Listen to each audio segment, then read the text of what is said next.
મ્યાજી જીનવેલા જનની ઘરે પાર્શ્વ પ્રભુનું ચ્યવન અનંત જ્ઞાની શાસ્ત્રકાર ભગવાન ફરમાવે છે કે અનાદિકાલથી ભમતા આપણે આત્માના કર્મના લીધે જન્મ મરણ થયા જ કરે છે. 10મા દેવલોકનું આયુષ્ય પૂર્ણ થવાથી છેલ્લું ચ્યવન મરુભૂતિના જીવોનું આ ભરત ક્ષેત્રની કાશી દેશની વારાણસી નગરી અશ્વસેન રાજાની રાણી વામાદેવીની કુક્ષીમાં ફાગણ વદ 14ની મધ્ય રાત્રિએ થયું. માત્યાએ 14 સ્વપ્ન જોયા. સ્વપ્ન પાઠકોને બોલાવવામાં આવ્યા. તેઓએ કહ્યું કે તમારો પુત્ર ભવિષ્યમાં તીર્થંકર બનશે, સર્વત્ર આનંદ આનંદ છવાઈ જશે. વામાં માતા સાવધાનીપૂર્વક ગર્ભસ્થ શિશુનું પાલન કરતા હતા. તે દરમિયાન કેટલાક સારા દોહલાઓ જે ઉત્પન્ન થયા તેના અશ્વસેન રાજાએ પૂર્ણ કર્યા. પાર્શ્વ પ્રભુનો જન્મ માગસર વદ 10ની મધ્યરાત્રિએ શુભ શુક્રનો હોતે છતે સર્વગ્રહ ઉચ્ચ સ્થાને આવતા જ વેદના રહિત સહજતાથી આનંદપૂર્વક વામાદેવીએ પુત્ર રત્નને જન્મ આપ્યો. વિશ્વમાં સર્વત્ર અજવાળા અને શાંતાનો અનુભવ થયો. નરકમાં પણ અજવાળા અને શાંતાનો અનુભવ થયો. 56 દિક્કુમારિકાઓએ પ્રભુનો જન્મોત્સવ કર્યો. તેઓ પણ સૂચિ કર્માદિ કરી પોતાની સ્થાને ગઈ. ત્યારબાદ ઇન્દ્રનું આસન કંપિત થયું અને ઇન્દ્રે સર્વ દેવી દેવતા અને 64 ઇન્દ્ર સહિત હર્ષઘેલા બનીને મેરુ પર્વત ઉપર જન્મોત્સવ ઉજવ્યો.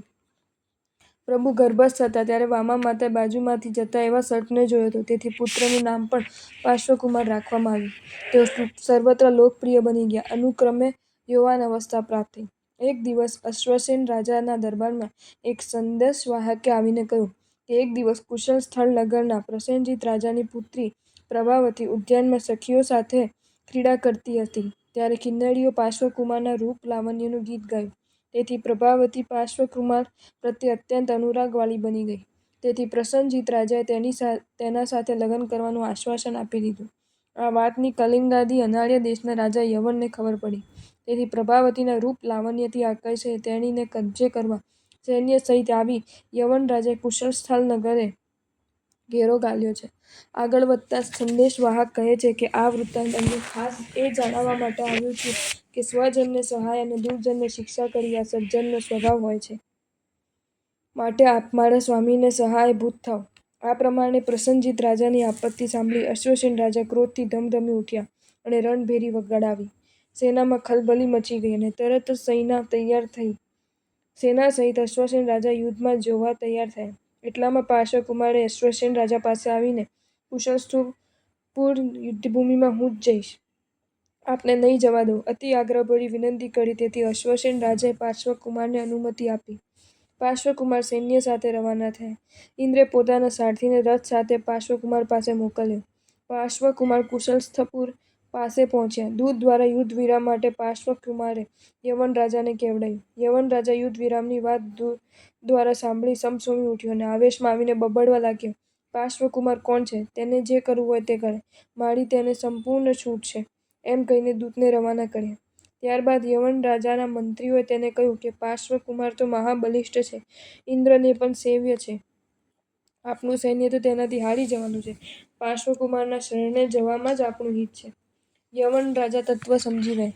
મંત્રીઓની સલાહને માની રાખી તેને પાર્શ્વકુમાર પાસે ક્ષમા માંગી. પાર્શ્વકુમારે ક્ષમા આપી. યવન રાજાએ પોતાના રાજ્યમાં સુરાજ્ય કરવાની ભલામણ કરી. કારણ પાર્શ્વકુમાર તો રાજ્યાદિના નિષ્પ્રય હતા. દૂતે કુશલસ્થ નગરમાં પ્રવેશ કરીને પાર્શ્વકુમારનો વિજય થવાથી બધી હકીકત પ્રસન્નજીત રાજાને જણાવી. તે સાંભળી રાજા પ્રસન્ન થયો. ત્યારબાદ પ્રસન્નજીત રાજાએ પાર્શ્વકુમારને વિનંતી કરી કે મારી પુત્રી પ્રભાવતી સાથે લગ્ન કરો. ત્યારે પાર્શ્વકુમારે કહ્યું હું તો પિતાની આજ્ઞાથી તમારા રક્ષા માટે આવ્યો છું. પરણવા માટે નથી આવ્યો. તેથી હવે હું એમને એમ પિતા પાસે જઈશ. તેથી પ્રભાવતીને લઈને પ્રસન્નજીત રાજા વારાણસી તરફ પાર્શ્વકુમાર સાથે ગયા. ત્યાં પોતાની પુત્રીને અશ્વસેન રાજાને પુત્રવધૂ તરીકે સ્વીકારવા માટે અતિ આગ્રહ કર્યો. ત્યારે અશ્વસેન રાજાની આજ્ઞાથી પોતાના ભોગાવળી કર્મ ખપાવવા માટે સ્ત્રીથી વિરક્ત હોવા છતાં પ્રભાવતી સાથે પાર્શ્વકુમારે લગ્ન કર્યા.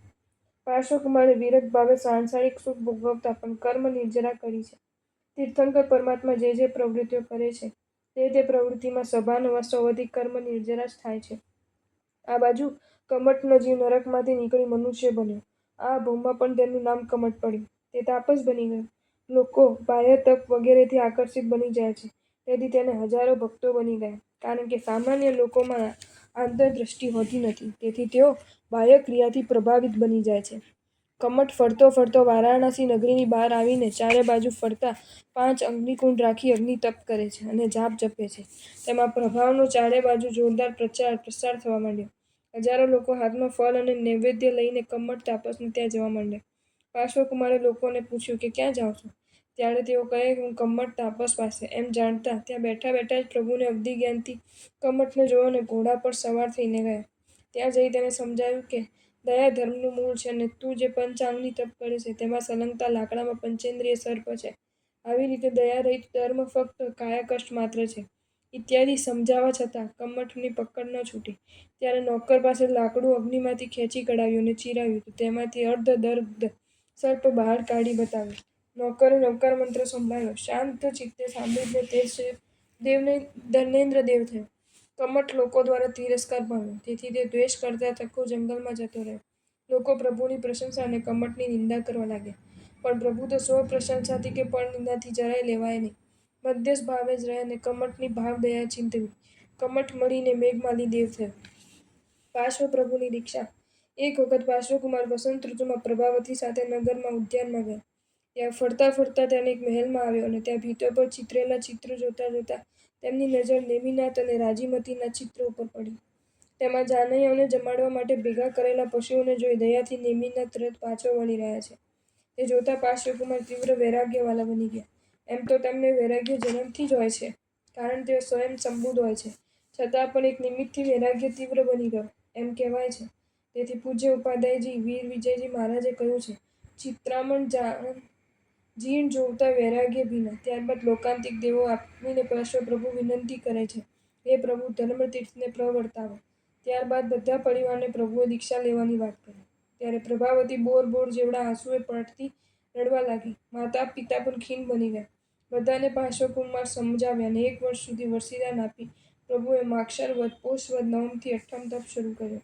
માગશર વદ 11ના શુભ દિવસે ઘરનો ત્યાગ કરી વિશાલા નામની શિબિકામાં બેસી વાસ્તે ગાસ્તે વરઘોડાપૂર્વક કાશીનગરીની બહાર આશ્રમપદ ઉદ્યાનમાં આવ્યા. ત્યાં શિબિકામાંથી ઉતરી અશોક વૃક્ષની નીચે આભૂષણ વસ્ત્ર પોતાના હાથે ઉતારી પંચમુષ્ટિ લોચ કરી 300 મુનિઓની સાથે 30 વર્ષની યુવાવસ્થામાં 4 મહાવ્રત અંગીકાર કર્યા. પૂજ્ય ઉપાધ્યાય વીર વિજયજી મહારાજે પૂજાની ટાળમાં કહ્યું છે કે 8મ તપ ભૂષણ તજીરે ઉચ્ચરે મહાવ્રત 4 પોષ બહુલ એકાદશીએ 3 સયા પરિવાર નમો.